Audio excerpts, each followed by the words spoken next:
Marawi Siege, tatagal na lamang ng 15 araw ayon kay Pangulong Duterte. Paggamit ng vape o e-cigarettes, ipagbabawal na rin ng DOH. Pulis na nakuna ng video na may kausap sa cellphone habang nagmamaneho, umaani ng sabot-saring reaksyon. Dump truck, bumangga sa isa pang dump truck na umiwas sa motorsiklong napahinto sa gitna ng kalsada. 100,000 pesos cash incentives para sa mga centenarians ibabahagi na. Operasyon ng bagong power plant sa Quezon pinatitigil dahil sa polusyon. Ano-ano ang mga bansang visa-free? Alamin. Mga nahuling ISIS ipinarada sa Iraq. Pacquiao, talo talaga sa scoring laban kay Horn. Laman ng bag ni Sharice, aka Jake Cyrus, puro panlalaki na. Kasong reckless imprudence resulting to homicide ni Richard Gutierrez, ibinasura ng korte.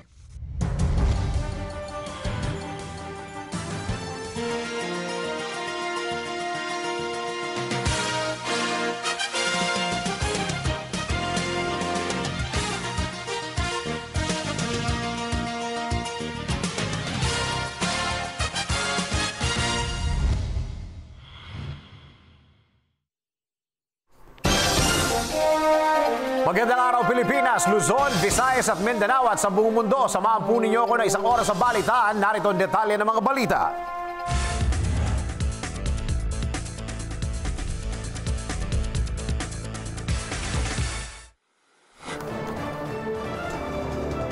Be a good example.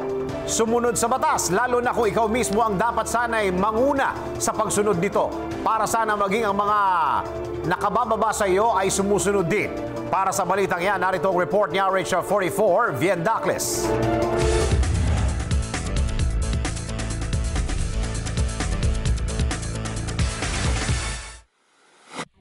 Inuulan ngayon ng kaliwat ka ng batikos na may halong panunuya ang isang pulis matapos na mag-viral ang video nito na nagmamaneho ng motorsiklo habang mayroong kausap sa kanyang cellphone.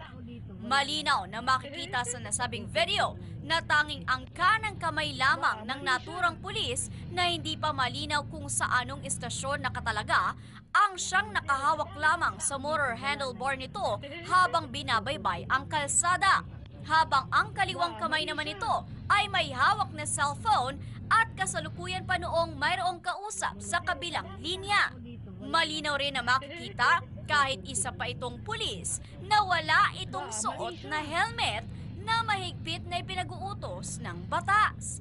Dahil sa nakunang video na ito ng alagad ng batas na isa sana sa mga inaasahang mahigpit na magpapatupad at mangunang sumunod sa batas trapiko, partikular sa kababalik lamang na Anti-Distracted Driving Act o ADA, nakakadismaya umano ayon sa mga netizen na makakita ng tulad nitong pulis.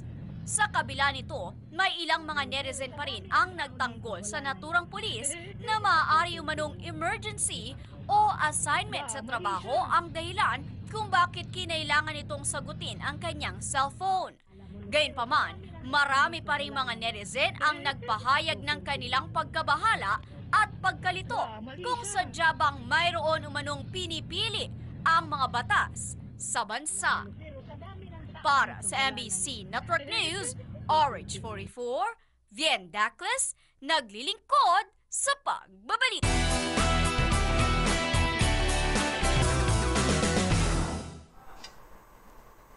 Kahapon lang po nagsagawa ang DZRH News Television ng live poll sa tanong na, para sa iyo, ang performance ni Pangulong Digong o ano ang performance ni Pangulong Digong sa unang taon niya bilang Pangulo? Sa loob lamang ng ilang oras, mabilis na inulan ng mga botong live poll kung saan nakakuha po ng mahigit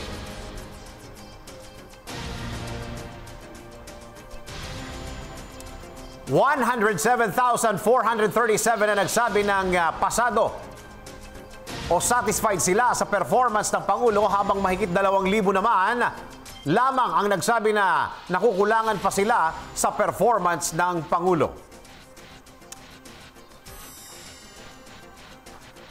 Sa isa pa hong live poll kahapon, ito ho yung question. Naniniwala ka ba kay Senator Trillanes na pababa na ang popularidad ni Pangulong Duterte? Mabilis na umani ng votes ang mga nagsabi na hindi sila naniniwala na pababa na ang popularidad ni Pangulong Duterte na halos o katulad din ng sinabi ni Senator Trillanes sa halos 30,000 votes, habang mahigit 6,000 votes lamang ang nagsabi na bumaba na ang popularidad ng Pangulo.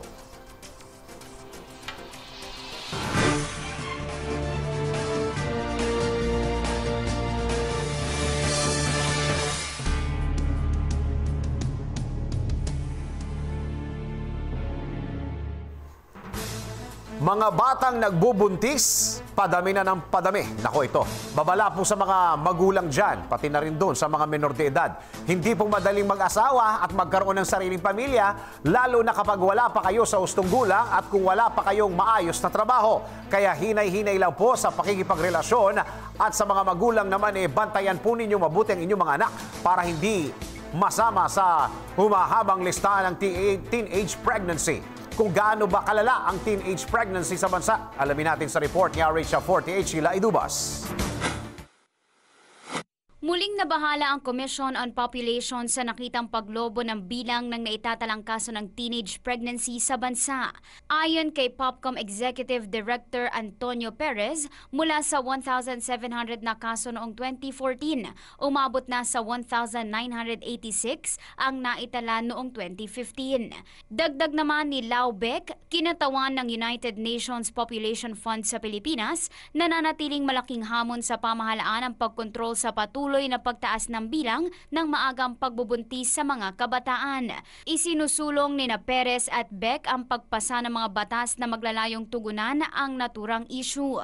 Kabilang rito ang House Bill 4742 at Senate Bill 1482 na parehong naglalayong maglaan ng mga programa ang gobyerno upang mapigilan ang paglobo ng teenage pregnancy sa Pilipinas. Para sa MBC Network News RH48, Sheila Edubas, naglilingkod sa pagbabalita.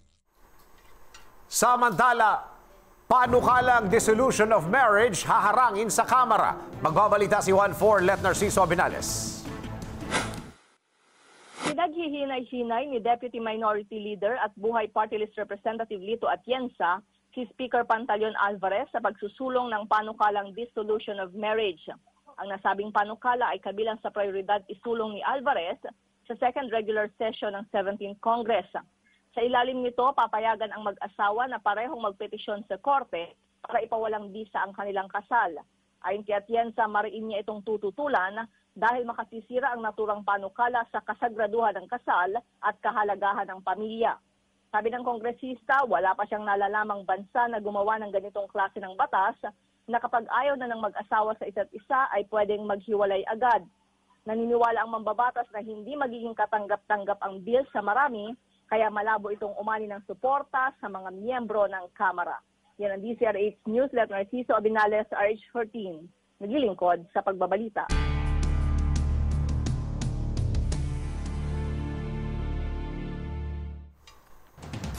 Marawi Siege patapos na. Malapit nang matapos ang bakbakan sa Marawi City. Sa katunayan, mismong sinabi ni Pangulong Duterte na sa loob lamang ng 15 araw o 15 days, asahan na, tapos na ang Marawi Siege. Kung gaano ka-feasible ito, alamin natin sa report ni RH09 Sunny Casulia. Nagbigay na ng deadline si Pangulong Rodrigo Duterte sa patuloy na pagpulbos ng pwersa ng pamahalaan sa mga teroristang mauti sa Marawi City. Ayon kay Pangulong Duterte, posible umano na matapos na ang krisis sa syudad sa loob ng 10 hanggang 15 araw.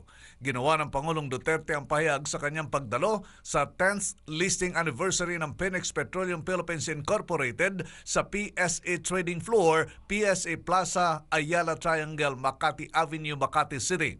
Paliwanag ni Pangulong Duterte, napatagal lang ang kaguluhan dahil hindi nila inakalang ganon kadami ang dalang armas at pampasabog ng ISIS Mauti Terror Group. Nag-umpisa ang krisis sa Marawi noong Mayo 23. Para sa MBC Network News, RH9, Sunny Casulia, naglilingkod sa pagbabalita.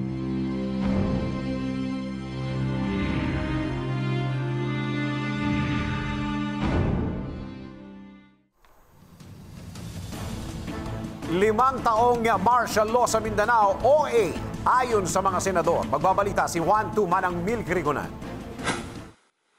OA na kung aabutin pa ng 5 taon ang martial law sa Mindanao. Ayon kay Senator Sherwin Gatchalian, magiging negatibo ang imahe ng Pilipinas kung hahayaang tumagal ng 5 taon ang implementasyon ng martial law sa naturang rehiyon. Sabi ni Gatchalian, kahit sa Mindanao lang ang martial law, magre-reflect ito sa buong Pilipinas. Posible maging impression sa international community na magulong ating bansa at walang kakayahan ng mga otoridad na maresolba ang Malawi crisis, kaya kakailanganin ng 5 taon ang pag-iral doon ng martial law.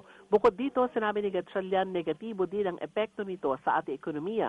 Maraming potential investors ang aatras dahil sa pangamba na unstable ang ating ekonomiya at hindi matutukan ang law and order situation sa Mindanao. Yan ang DZRH News, Milkrigunan, RH12, naglilingkod sa pagbabalita.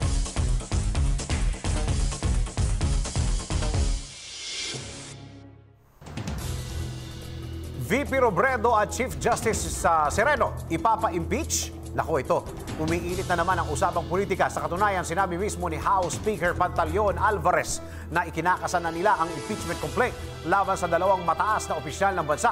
Kung ano ang mga batayan ni Speaker Alvarez para ipa-impeach si Robredo at Sereno, alamin natin sa report ni RH44, Vien Dacles. Ipa-impeach ni House Speaker Pantaleon Alvarez sina Vice President Leni Robredo at Supreme Court Chief Justice Maria Lourdes Sereno sa muling pagbubukas ng 17th Congress. Sinabi ni Alvarez na inumpisahan na niyang mangalap ng mga ebidensya sa 2 mataas na opisyal. Si Robredo ay inakusahan ng pagtataksil sa tiwala ng taong bayan o betrayal of public trust nang magpadala ng video message sa United Nations o UN na bumabatiko sa war on drugs ng administrasyon. Samantala, sinabi ng House Speaker na kung totoo ang impormasyon, maituturing na impeachable offense din ang ginawa ni Sereno nang manghimasok sa iringan ng Kongreso at Court of Appeals kung saan ikinulong ng Kamara ang 6 na kawani ng pamahalaang panlalawigan ng Ilocos Norte. Para sa MBC Network News, RH44, Vien Dacles, naglilingkod sa pagbabalita.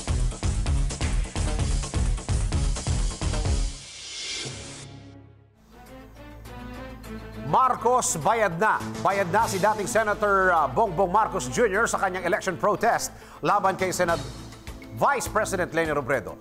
Kung magkano ang ibinayad ni Marcos para umusad ang kanyang protesta laban sa Vice President. At kung nakapagbayad ba si Robredo, alamin natin yan sa report ni RH09 sa Nicasulia. Binayaran na ni dating Senator Ferdinand Bongbong Marcos Jr. ang kabuang halagang 66 million pesos na hinihingi ng Presidential Electoral Tribunal para sa kanyang protest na inihain laban kay Vice President Leni Robredo. Ayon kay Marcos, nagbigay na siya ng karagdagang 30 million pesos para mabuo ang hinihinging halaga ng PET. Sinabi ng counsel ni Marcos na si George Garcia na naideposito na nila ang huling 30 million pesos sa pamagitan ng 2 manager's check sa Cash Collection and Disbursement Division ng Supreme Court noong Lunes. Maalalang binigyan ng Supreme Court ang kampo ni Marcos at Robredo ng hanggang July 14 na deadline para sa bayad ng kanilang ikalawang installment. Nanggaling umano ang 30 million pesos sa mga kaibigan ni Marcos at sa perang nanggaling sa kanyang condominium unit matapos itong ibenta. Maalalang una nang binayaran ni Marcos ang initial deposit na mahigit 36 million pesos noong Abril 17. Para sa MBC Network News, RH9, Sunny Casulia, naglilingkod sa pagbabalita.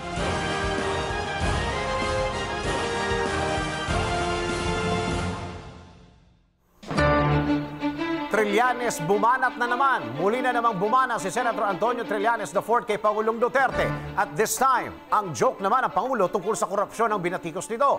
Kung ano ang mga banat ni Trillanes kay Digong, alamin natin sa report ni RH48 Sheila Idubas. Kung joke ang tingin ng karamihan sa pahayag ni Pangulong Rodrigo Duterte tungkol sa umano'y bahagyang pag-amin nito na marami umano siyang nanakaw pero ubos na. Hindi naman ganito ang palagay ni Senator Antonio Trillanes IV. At saka kayo, I hate corruption. Hindi ako nagmamakalinis. Marami rin akong nanakaw pero naubos na. So, wala na.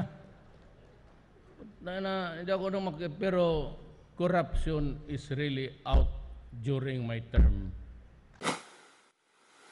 Batikos ni Trillanes, ang pag-amin ni Digong na nangungurakot siya dati ay hindi dapat ikinukonsiderang joke at sa halip ay gamiting batayan ng ombudsman para pabilisin ang plunder case na isinampa niya laban sa Pangulo. Dagdag pa ng senador, si Digong ay isang Pangulo kaya't nararapat lamang na totoo at kapanipaniwala ang kanyang mga sinasabi.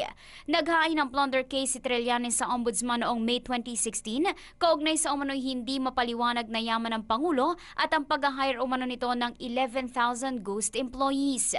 Samantala, pinanindigan din ng senador ang matinding akusasyon laban sa ilang kasamahan sa kapulungan. Sa katunayan, walang balak ang mambabatas na humingi ng paumanhin sa kanyang mga pinaratangan ng duwag at sunod-sunuran sa administrasyon. Ayon kay Trillanes, handa niyang harapin ang anumang ethics complaint para idepensa ang kanyang mga seryosong paratang. Naging mainit ang mata ng ilang senador kay Trillanes, lalo na sa mayorya, nang paratangan niya ang mga ito ng lapdogs o alipin ng Duterte administration. Para sa MBC Network News RH48, Sheila Edubas, naglilingkod sa pagbabalik.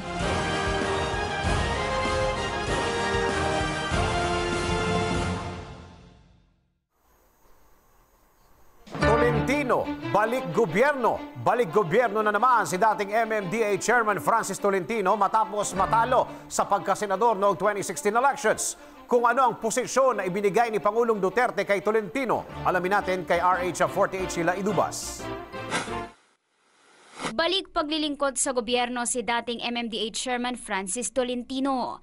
Itinalaga ni Pangulong Rodrigo Duterte si Tolentino bilang bagong Presidential Advisor on Political Affairs mahigit isang taon matapos ang election ban sa mga natalong kandidato noong nagdaang eleksyon.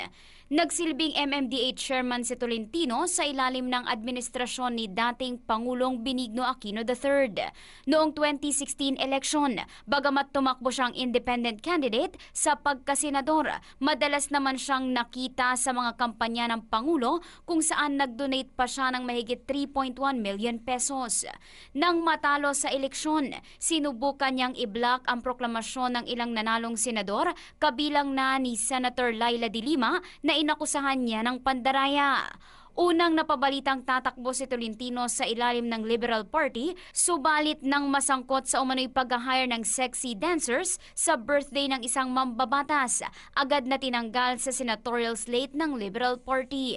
Bukod kay Tolentino, itinalaga rin ni Pangulong Duterte ang singer politician na si Anthony Castelo bilang Board of Director ng Bataan Shipyard and Engineering Company, dating aktres na si Michelle Ortega bilang Assistant Secretary sa Department of Tourism, at dating Batangas City Councilor Maria Cristina Balmes bilang Deputy Executive Director ng Philippine Commission on Women.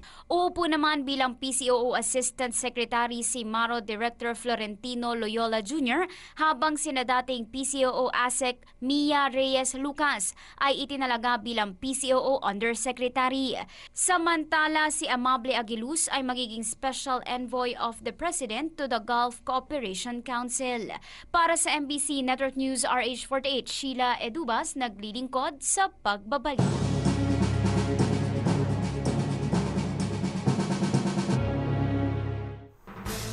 Vape at e-cigar, ipagbabawal na rin. Balak ng Department of Health na isama sa smoking ban ang mga vape o e-cigarette. Kung bakit pati ang mga ito ay gusto na rin ipagbawal ng DOH. Alamin natin sa report ni RH44, Vien Dacles.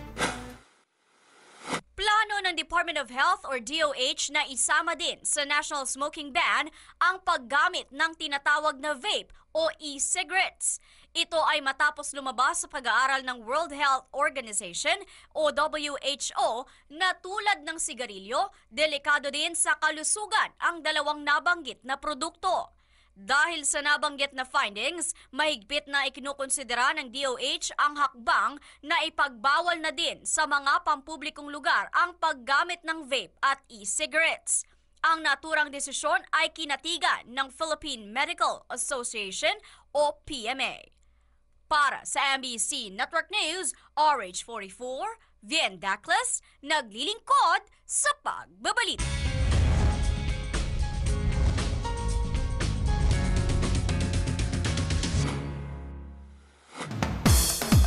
Laman ng bag ni Charisse, aka Jake Zairus, puro panlalaki na. Magbabalita si RH43, si Rocky.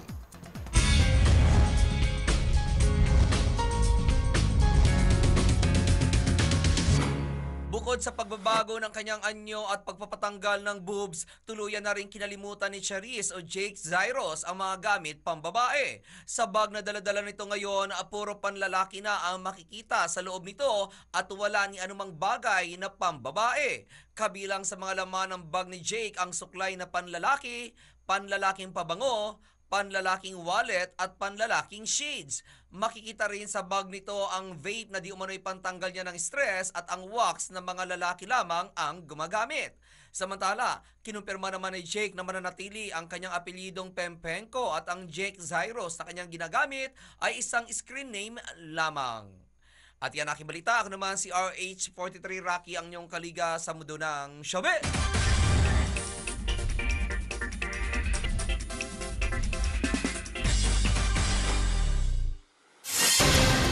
Samantala, para naman sa ating ongoing live poll, dito pa rin sa DZRH News Television, at ang tanong ay, kung hihingan ka ng pinansyal na suporta para kay Vice President Leni Robredo para sa laban niya kay Bongbong Marcos sa nakaraang eleksyon, magbibigay ka ba? Yan po, nakikita po ninyo sa inyong mga screens kung ilan ang mga nagsabing magbibigay sila ng suporta kay VP Robredo at yung mga hindi. Ipahayag ang inyong opinyon at magkaroon ng pakialam sa isyu na lipunan.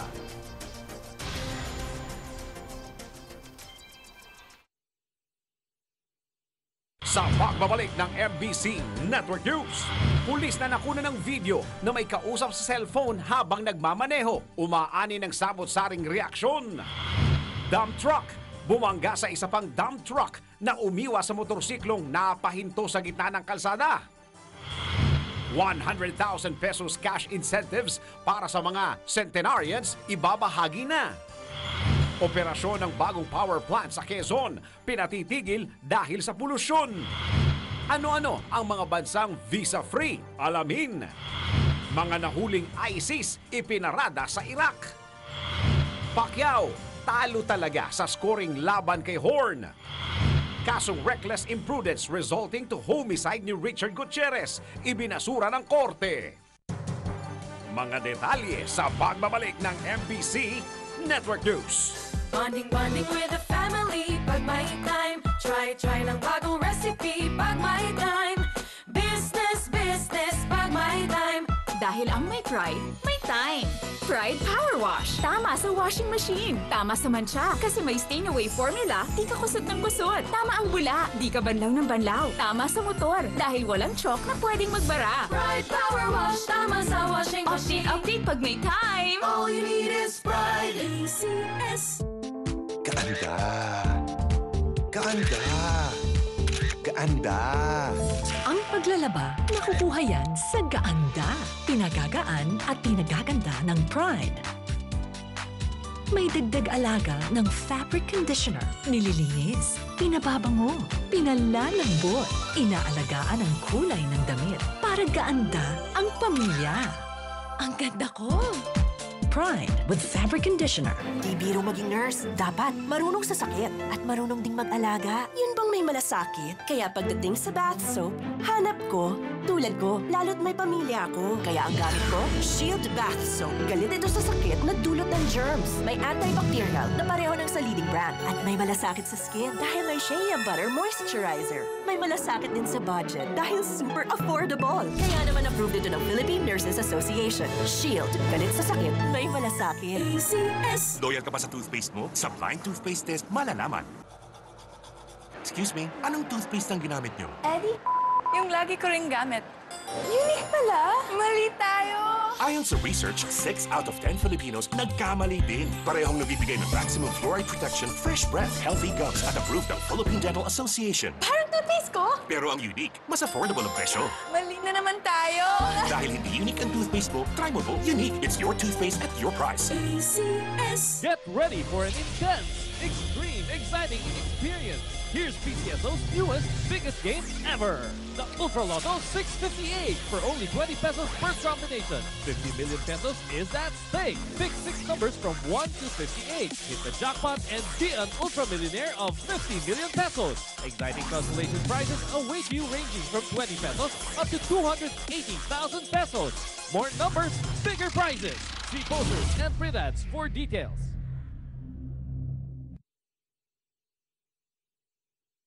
Sa PCSO, bawat taya para sa kawang gawa.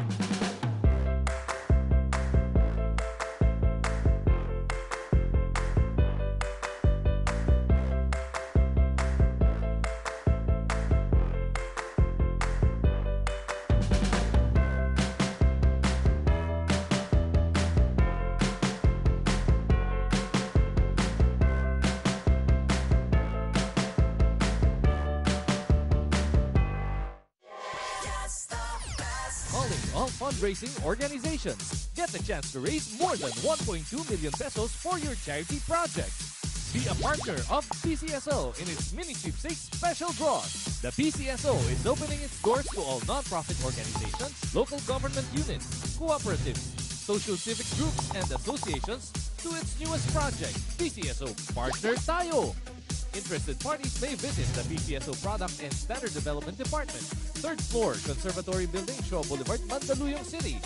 You may also visit any of our branches in your vicinity or province or email us at pcso_marketing@yahoo.com. Partner tayo sa pagtulong sa Pilipino. Nakakatulong ka na, umaasenso ka pa.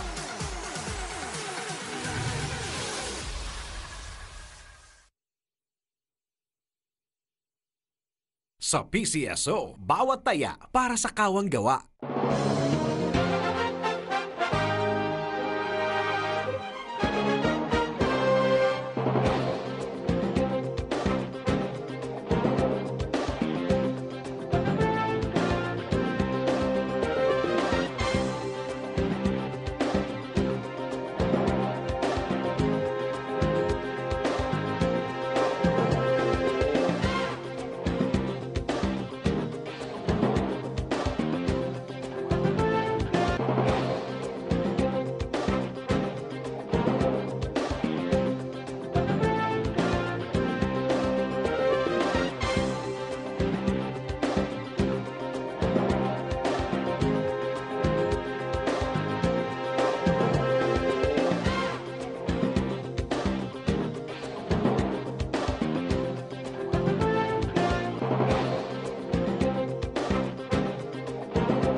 Tuloy mga balita sa MBC Network News.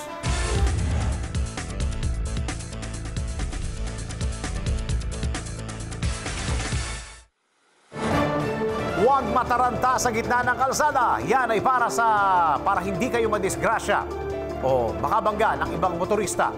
Kaya naman huwag gayahin ang trending video na ito dahil sa taranta. Ayun, nagkostuloy ng banggaan. May nasaktan ba o nasawi sa nasabing banggaan? Panoorin po natin sa report ni RH44, Vian Dacles.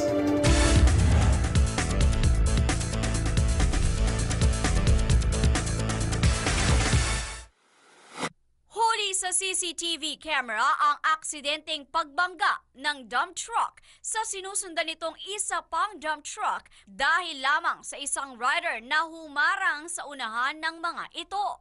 Sa nasabing footage, makikita na isang truck muna na may asul na tarapal ang naunang dumaan sa kalsada na sinundan naman ng nasabing motorsiklo. Matapos na makalampas ang unang truck, makikita na liliko na sa napakanan ang rider nang tila babahagyang napahinto ito sa gitna ng kalsada. Bago pa man tuluyang makausad muli ang rider dahil sa ilang metro na lamang ang layo nito sa unang dump truck, tila ba nataranta ang rider at saka ito nawalan ng balanse, kung saan halos matumba pa ito. Dahil dito, upang maiwasang mabangga ang rider at magdulot ng aksidente, bigla tuloy napapreno ang driver ng unang dump truck. Gayunpaman, matagumpay mang naiwasan ang posibleng pagkamatay ng rider, ang kasunod naman itong dump truck ang nabiktima at siyang bumangga sa napahintong truck. Dahil sa biglaang pagpreno ng naunang truck, naging biglaan at malakas ang nangyaring pagbangga nito. Dahilan kung bakit matindi ang naging sira sa harapang bahagi nito, kung saan makikitang tumalsik pa ang ilang bahagi ng windshield ng truck. Hindi naman malinaw kung mayroon mang naaksidente o nasugatan sa naturang insidente o kapwa ba nakaligtas sa mga driver na sangkot dito. Para sa MBC Network News, RH44, Vien Daclas, naglilingkod sa pagbabalita.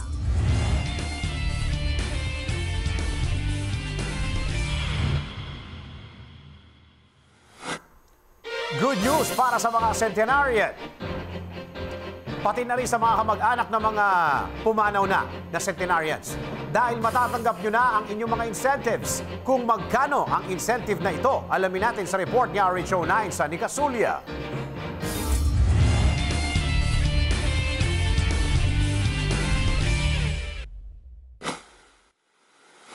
Handa nang i-release ang 100,000 pisong cash incentives para sa mga kamag-anak ng mga tinatawag na centenarians o ang mga matatanda na sumampa sa edad na 100 taong gulang bago binawian ng buhay. Ito ang ipinalam ng DSWD sa kanilang Memorandum Circular number 11 na nakabase sa Republic Act 10868 o ang Centenarians Act of 2016. Nakapaloob sa dokumento ang supplemental guidelines para sa pag-claim ng benepisyo sa ilalim ng nabanggit na batas.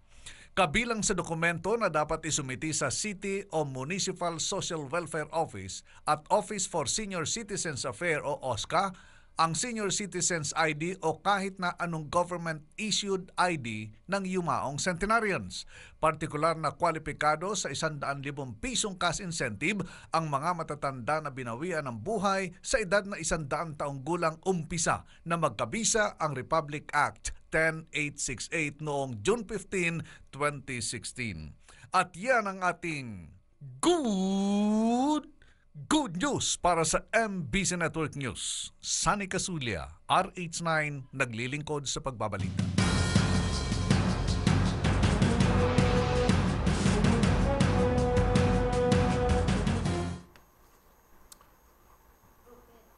Bagong power plant.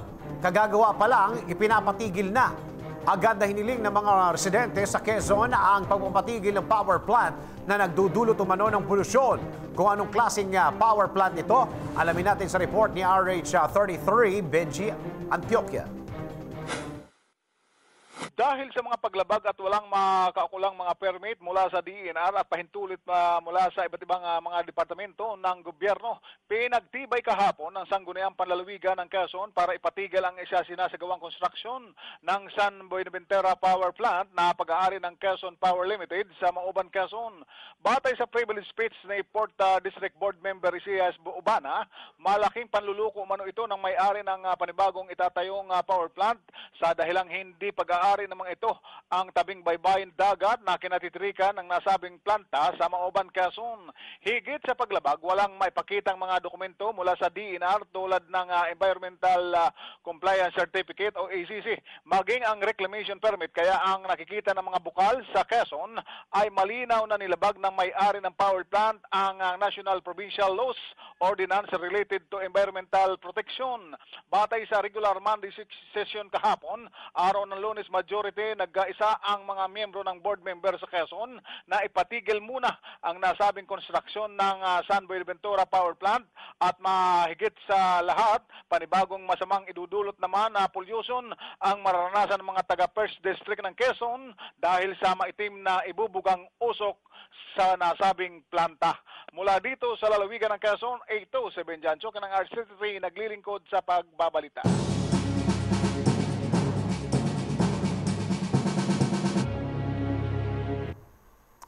Grab, pinagmulta, kasama Uber. Bagamat patuloy pa rin ang pagpapasada ng mga Grab at Uber, pinagmulta lamang sila ng 5 milyong piso o ng tig-5 milyong piso ng Land Transportation Franchising and Regulatory Board o LTFRB. Kung para saan ang multang ito at kung ano ang reaksyon ng mga transport services network dito, alamin po natin sa report ni RH09 Sunny Casulia.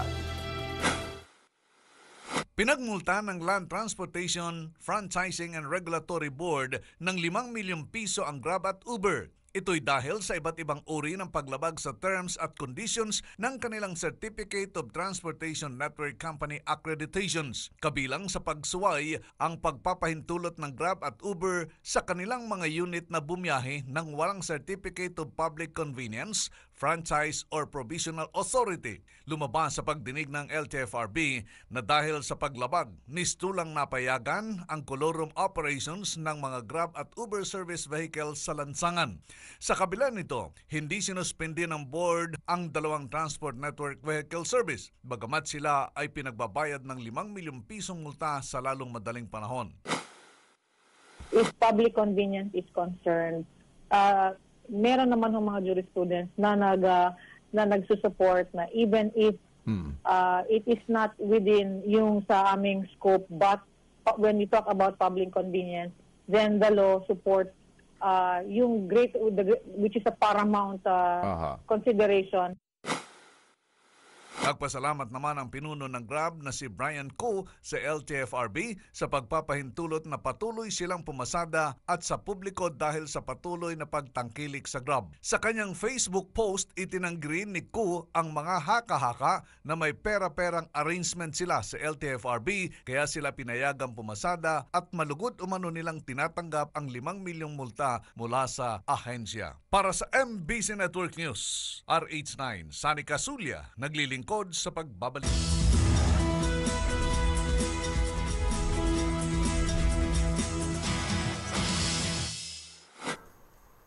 Mahilig ka bang mag-travel? Gusto mo bang pumunta sa ibang bansa ang kaso wala ka namang visa? Well, ito, bagay sa inyo po ang Alamba News natin ngayon dahil ibibigay ni Rita Salonga ang listahan ng mga bansang visa-free para sa mga Pinoy. Narito po ang ating Alamba News. May balak ba kayong magpunta ng Taiwan, ngunit nagdadalawang isip dahil may visa requirement ito? Huwag na kayong mag-alala dahil sa darating na Setyembre ay nakatakdang i-anunsyo na ng Taiwanese government ang pag-implementa nito ng visa-free entry para sa mga Pilipinong nais bumisita sa kanilang bansa. Ayon kay Taipei Economic and Cultural Office Representative Dr. Gary Song Huan Lin, kasalukuyang nang nag-uusap ang Pilipinas at Taiwan para sa pag-implementa ng visa-free entry para sa dalawang bansa. Malaking balakid talaga sa mga Pilipino ang pag-a-apply ng visa sa mga bansang nais nilang puntahan, dahil na rin sa mga requirement ng embassy para makapag-apply dito. Maliban sa mga requirement, may posibilidad pang ma-deny ang request mo. O kaya naman, bigyan ka lang ng single entry visa. Ngunit huwag kayong mag-alala. Maraming bansa pa rin naman ang pwedeng-pwede nating bisitahin. Bit-bit lamang ang ating passport at pocket money. Pagdating sa mga ASEAN member country, para sa may Philippine passport, ilagay nyo na sa inyong bucket list ang Brunei Darussalam, Cambodia, Indonesia, Laos, Malaysia, Myanmar, Singapore, Thailand at Vietnam. Para sa mga non-ASEAN member country naman, pwede kayo sa Hong Kong, Macau, Israel at Mongolia. Isama mo na rin dito ang South Korea kung hanggang Jeju Island lang kayo. May mga bansa naman na kinakailangan pa rin naman ng visa o yung tinatawag nilang VOA o Visa on Arrival. Ito yung visa na ibinibigay sa iyo pagdating mo mismo sa immigration ng bansang binibisita mo. At isipin nyo, Maraming bansa sa African continent ang pwede nating puntahan. Isama na dito ang Cape Verde Islands, Morocco, Seychelles kung saan kailangan mong magpakita ng sapat na pondo at kapasidad na mag-book ng hotel. Kung saang bansa man ang balak mong puntahan, mas mainam sigurong tingnan muna natin ang iba't ibang lugar sa Pilipinas. Dahil ika nga, may 7,641 islands na tayo. Para sa Alam Ba News, RH49 Rita Salonga, naglilingkod sa pagbabalita.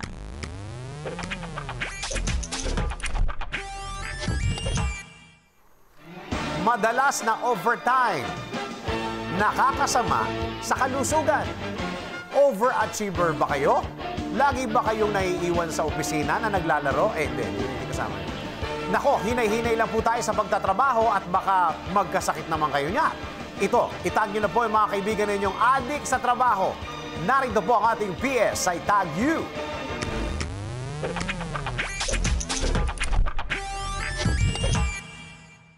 Alam niyo ba na ang sobrang pagtatrabaho ay maaaring makasama sa kalusugan?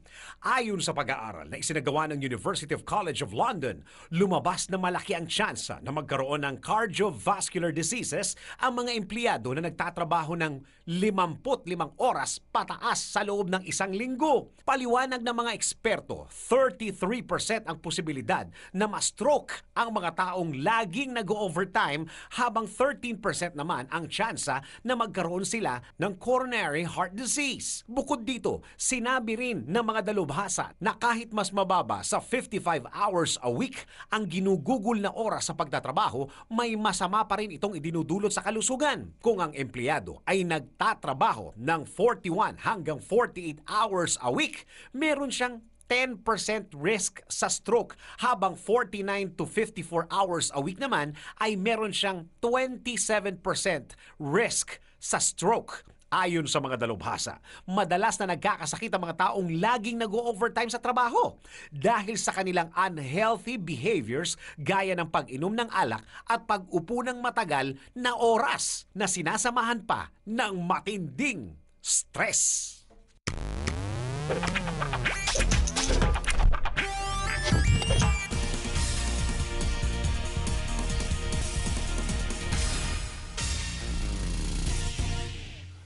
Talo talaga si Manny Pacquiao. Ito ang naging resulta ng rescoring na isinagawa ng WBO sa kanyang huling laban kay Australian boxer Jeff Horn. Dahil sa malawakang pagkadismaya ng mga tao dahil sa pagkatalo ni Manny Pacquiao, nagsagawa ng rescoring ang WBO sa nasabing laban at ang resulta ay talo talaga si Manny Pacquiao at wagi ang Australian boxer na si Jeff Horn. Sa rescoring na isinagawa, kumuha ang WBO ng 5 independent judges na pinanood muli ang laban para bigyan ng score.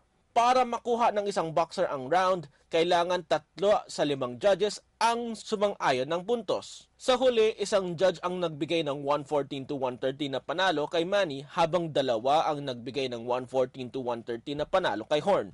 Isa naman ang nag-score ng 115 to 112 para kay Horn at isa naman ang nag-score ng draw.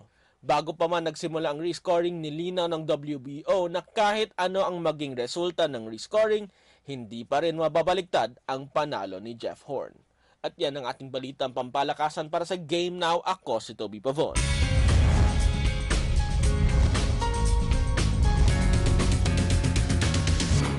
Tuluyan nang ibinasura ng korte sa Silang Amadeo, Cavite ang kasong reckless imprudence resulting to homicide na isinampa laban kay Richard Gutierrez ng asawa ng kanyang dating production assistant. Nakasaad sa inilabas na siyam na pahinang desisyon ni Judge Maria Luwalhati Cruz na nabigo ang prosecution na i-prove na guilty ang akusado sa kasong isinampa laban dito. Hindi rin umano nakapag-submit ng formal offer of evidence ang nagsampa ng kaso kung kaya't walang basihan para sa anumang civil liability. Wala rin umanong nag-witness para patunayan kung paano nangyari ang insidente na ikinamatay ng PA ni Richard na si Nomar Pardo dahilan upang i-dismiss ng korte ang nasabing kaso. Kung matatandaan, kinasuhan si Richard ng asawa ng namatay na PA nito matapos na maaksidente ang sports car na minamaneho ng aktor noong May 22, 2009 sa Silang Cavite, kung saan maswerte namang nabuhay ang aktor. At yan aking balita. Ako naman si RH43 Rocky, ang inyong kaliga sa mundo ng showbiz.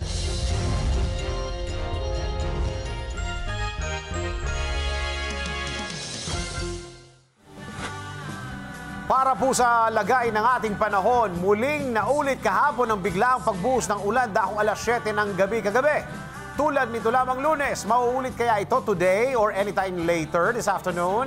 Alamin natin ang latest weather situation sa buong kapuluan mula kay Desiree Jonyo, straight from Panahon TV. Desiree? Magandang araw Pilipinas, siksik man ang schedule mo ngayong midweek Wednesday, importante na handa ka pa rin sa lagay ng ating panahon.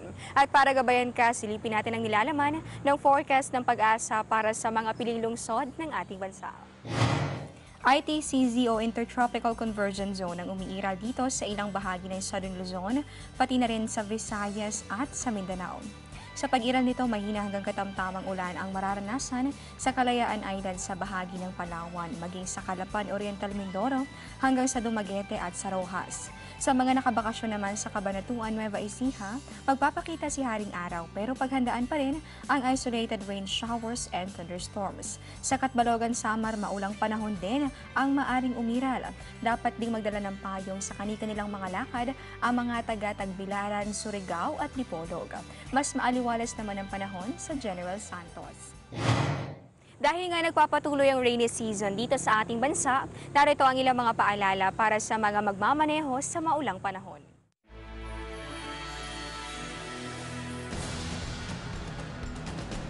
Mga dapat tandaan kapag nagmamaneho sa ulan.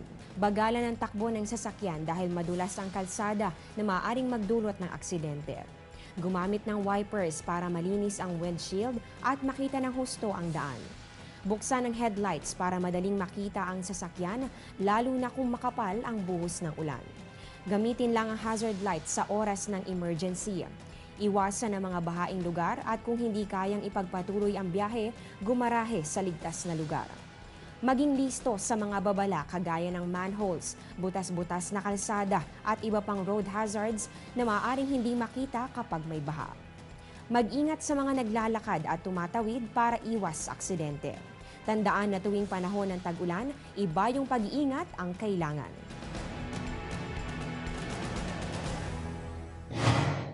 Yan ang latest mula rito sa Pag-asa. Ito po ang Panahon TV kung saan walang pinipiling panahon ang pagbibigay impormasyon. Ako po si Desiree Jonyo. Magandang araw po sa inyo.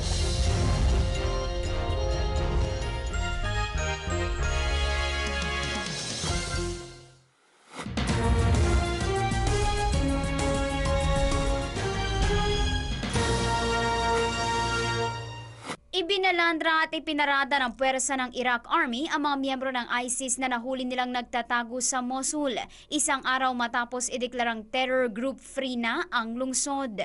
Pinalakad ng walang mga pantaas ang mga rebelde habang ang ilan naman ay kinapos at sapilitang pinalabas ng armored vehicle. Nasa mahigit 2,000 ISIS fighter ang napatay sa Mosul habang ang ilan ay nakatakas na. Patuloy naman sa pag-airstrike ang Iraqi Army sa Old City ng Mosul para masigurong ubos na ang mga ISIS na pinaniniwala ang nagtatago pa rin sa ilang mga kabahayan. Babala naman ng isang US commander, hindi pwedeng hayaang magkaroon ng ISIS 2.0 mula sa bakbakang ito at kailangan umano na may gawin na ang Iraq government para maghilom ang sugat na iniwan ng digmaan. Para sa MBC Network News RH48, Sheila Edubas, naglilingkod sa pagbabalik.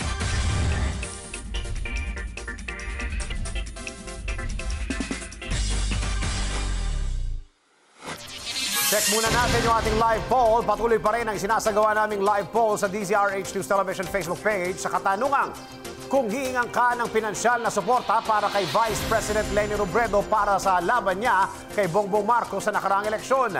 Magbibigay ka ba? Ayan, nakikita po ninyo sa inyong mga screens kung ilan ang mga nagsabing magbibigay sila ng suporta kay VP Robredo. At yung mga hindi, patuloy pa rin ang ating botohan. Puntahan lamang po ang DZRH News Television Facebook page. Ipahayag lamang po ang inyong mga opinyon, makialam sa mga isyu ng lipunan at makisa sa aming live poll.